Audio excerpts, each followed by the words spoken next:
జై బోలో భారత్ మాతా కీ జై శ్రీరామ్ జై శ్రీరామ్. హైందవ సమాజంలోని చైతన్యానికి ప్రతీకగా ఇక్కడికి విచ్చేసినటువంటి నా హిందూ బంధువులందరికీ నమస్కారం. నా పేరు బద్దం హవిషారెడ్డి. నాకు ఈ అవకాశం ఇచ్చినటువంటి హిందూ సమ్మేళన ఉత్సవ సమితి వారికి ధన్యవాదాలు. హిందూ ధర్మం, సంస్కృతి సనాతనమైనవి. ఇవి కేవలం గతం కాదు, ఈ దేశపు వర్తమానం అలాగే భవిష్యత్తు కూడా. హిందూ ధర్మం అనే సముద్రంలో మనమంతా నీటి బిందువులం. ఆ బిందువులన్నీ కలిస్తే ఒక మహా ప్రవాహం ఏర్పడుతుంది. ఆ ప్రవాహమే మన హిందూ సంస్కృతి సాంప్రదాయాలను భవిష్యత్ తరాలకు అందిస్తుంది. మనమంతా కులం, వర్గం, ప్రాంతం, భాష పేరుతో విడిపోవడం మన బలహీనత కాకూడదని గడప లోపలే కులం, గడప దాటితే హిందువులం అనే నినాదం మన గుండెల్లో ప్రతి క్షణం ప్రతిధ్వనించాలని, మన హిందువుల ఐక్యతను చాటుతూ మన భారతదేశాన్ని విశ్వగురువుగా మార్చాలని చేపట్టిన ఒక మహాయజ్ఞమే ఈ హిందూ సమ్మేళనం. అసలు హిందూ అంటే నిర్వచనం ఏంటి?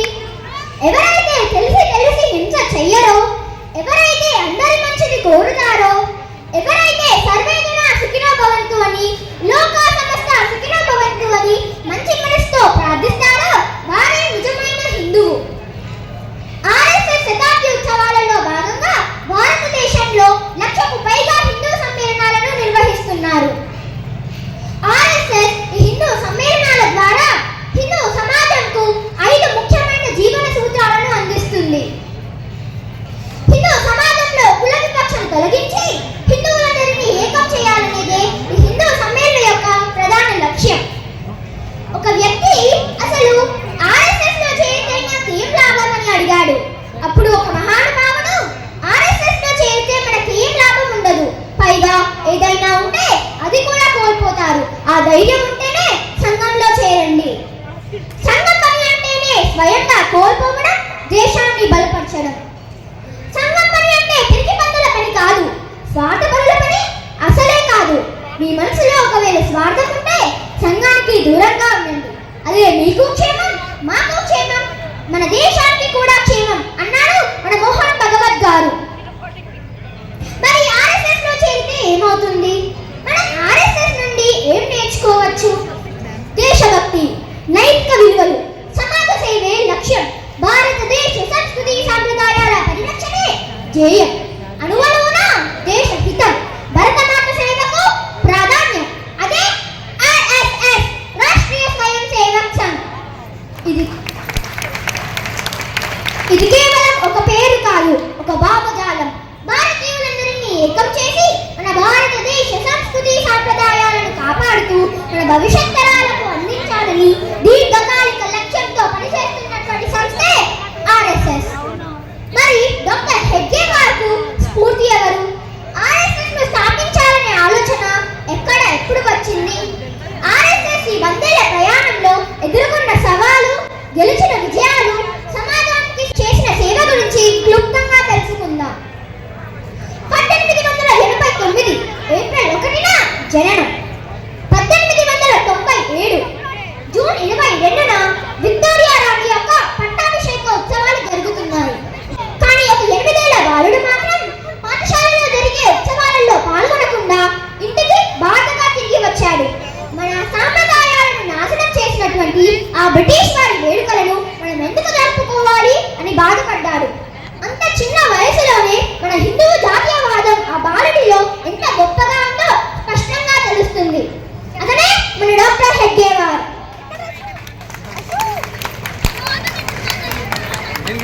బ్రిటిష్ ప్రభుత్వం 1916లో బాలగంగాధర్ తిలక్ ను జైల్లో వేసింది. స్వాతంత్రం నా జన్మ హక్కు అని తిలక్ చేసిన నినాదం ప్రజల్లో ఉత్తేజాన్ని నింపింది. ఆ స్ఫూర్తితో డాక్టర్ హెడ్గేవార్ బ్రిటిష్ వారికి వ్యతిరేకంగా ప్రసంగాలు చేయడం మొదలుపెట్టాడు. దానితో బ్రిటిష్ ప్రభుత్వం ఏడాది పాటు 1921లో డాక్టర్ హెడ్గేవార్ ను జైల్లో వేసింది. ఆ జైల్లో ఆనాడు డాక్టర్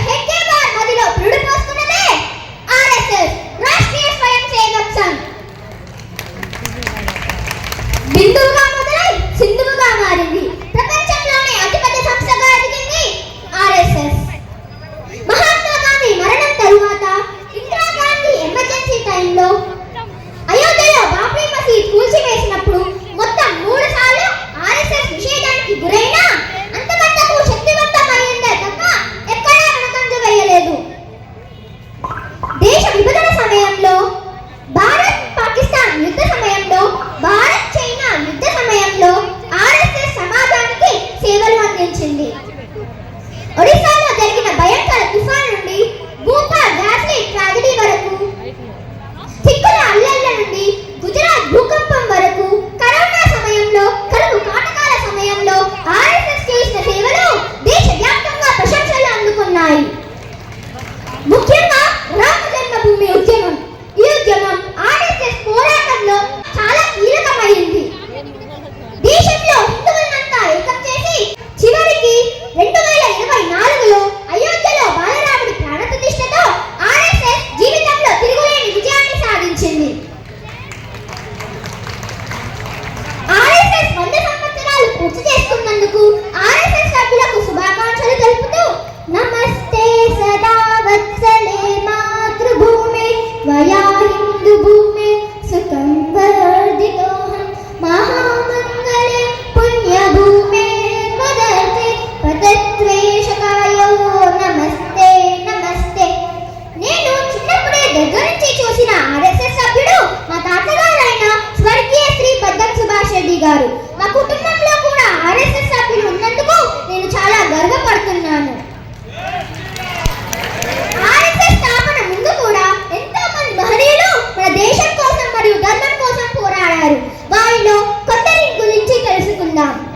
అండమాన్ జైల్లో గాలి వెలుతురు దూరని గదిలో 25 సంవత్సరాలు కఠిన కారాగార శిక్ష అనుభవించి తన యవ్వనాన్నంతా ఈ దేశం కోసం దారిపోసినటువంటి మహనీయుడు మన స్వాతంత్ర వీర సావర్కర్.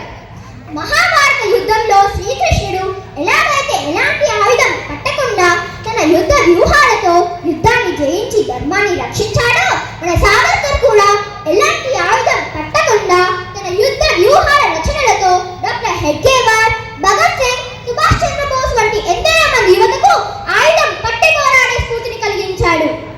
భారతదేశాన్ని తన పుణ్యభూమిగా, పితృభూమిగా భావించి అందరూ హిందువులే అని సావర్కర్ హిందుత్వానికి ఇచ్చిన నిర్వచనం అపూర్వం, అద్భుతం. ఇంకో మహావీరుడు, ఆయన పేరు ఈ భారత చరిత్రలో సువర్ణాక్షరాలతో లిఖించబడింది. అతని పేరు వింటే భారతావళి కూడా పులకరించిపోతుంది. మొఘలుల దాడి నుండి హిందూ ధర్మాన్ని, హిందూ సంస్కృతిని కాపాడిన ఘనత ఈ మరాఠా యోధుడికే దక్కుతుంది. అతను ఎవరో తెలుసా?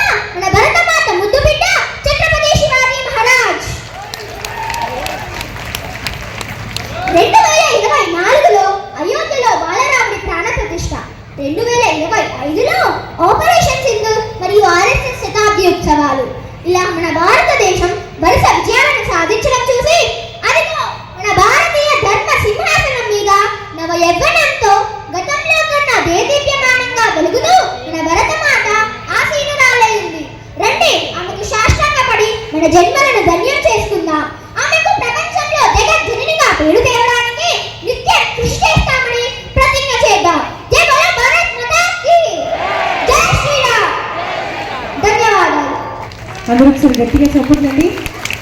ఈ భారత మాతను చూస్తుంటే నాకు ఏమనిపిస్తుంది అని అంటే, మరి విజయశాంతి గారు నటించిన ఒక అద్భుతమైన చిత్రం, దాంట్లో ఈ దుర్యోధన దుశ్శాసన దుర్వినీత లోకంలో, ఈ పాట మీద అందరికీ గుర్తుంటుంది అనుకుంటున్నాను నేను. మరి అప్పుడు భారతమాత తన ఒంటిలో ఎన్ని గాయాలైనా మరి తను ఎలా బాధపడుతూ మన భారతమని ఎలా ఇబ్బందులకు గురవుతుందో, మరి ఎంత ఆతృతగా, ఎంతో ఆర్తంగా చెబితే ఎలా ఉంటుందో మరి ఇలా ఉందన్నమాట. అందరూ ఒకసారి గట్టిగా చెప్పండి కదాలండి మా చిన్నారికి కదా. మరి మన భరతమాత గుండెల్లోంచి వినబడిన ఒక అద్భుత కేకే ఆర్ఎస్ఎస్ కదా. మరి అందరూ కూడా గట్టిగా చప్పట్లు కొడుతూ, మీ చప్పట్లు ఇక్కడి నుంచి అక్కడి వరకు వినిపించాలండి. ఈరోజు నేను నిర్భయంగా చెప్తున్నా, నేను చిన్నారి 10 ఏళ్ళు ఉంటుంది కదా. ఈ 10 ఏళ్ళ చిన్నారి ఎంతో కష్టపడి, అంటే ఈ కష్టంలో తన కష్టమే కాదండి, వాళ్ళ అమ్మ నాన్న కష్టం కూడా ఉంటుంది. నేను సగర్వంగా వాళ్ళ అమ్మ నాన్న పేరు చెప్పదలుచుకున్నాను. అమ్మ నాన్న పేరు వివేకానంద రెడ్డి గారు మరియు శ్రీలంక రెడ్డి గారికి ఒకసారి గట్టిగా చెప్పండి. అందరూ ఒకసారి నిలబడి కూడా గట్టిగా చెప్పండి కొట్టచ్చు మీరంతా. ఈ ఉపోద్ఘాతం నేను కూడా చెప్పలేను, పెద్దవాళ్ళు కూడా చెప్పలేరండి. అందరూ ఒకసారి నిలబడి మరి మా చిన్నారి రాబోయే తరానికి మరి నేను చెప్పలేను ఏ ఆదర్శాన్ని, ఏ ఆదర్శమూర్తిగా తను నిలబడుతుందో ఆ భరతామణి మరి మన హైందవ సాంప్రదాయంలో ప్రతి దేవతల ఆశీస్సులు కూడా మా చిన్నారికి ఉన్నాయి. వాళ్ళ అమ్మ నాన్నలు ధన్యులండి. ఒకసారి గట్టిగా చప్పట్లతో మరొకసారి చిన్నారిని బ్లెస్ చేయాలి. థ్యాంక్ యూ నాన్న, థ్యాంక్ యూ సో మచ్. అక్క. గట్టిగా చప్పట్లు. ఇక్కడ ఒక మాట మర్చిపోయినావు సామెత. చెప్పాలి. పిట్ట కొంచెం కూతగరమా? మామూలు గణం కాదు. ఇక్కడ పిట్ట కాదు, సాక్షాత్తు శివం, భారత్ మాత. భారత్ మాత, జై సింహం. బోలో భారత్ మాతాకి, జై బోలో భారత్ మాతాకి. జై సగర్వంగా జై శ్రీరామ్, పతాక. జై శ్రీరామ్, జై బోలో భారత్ మాతా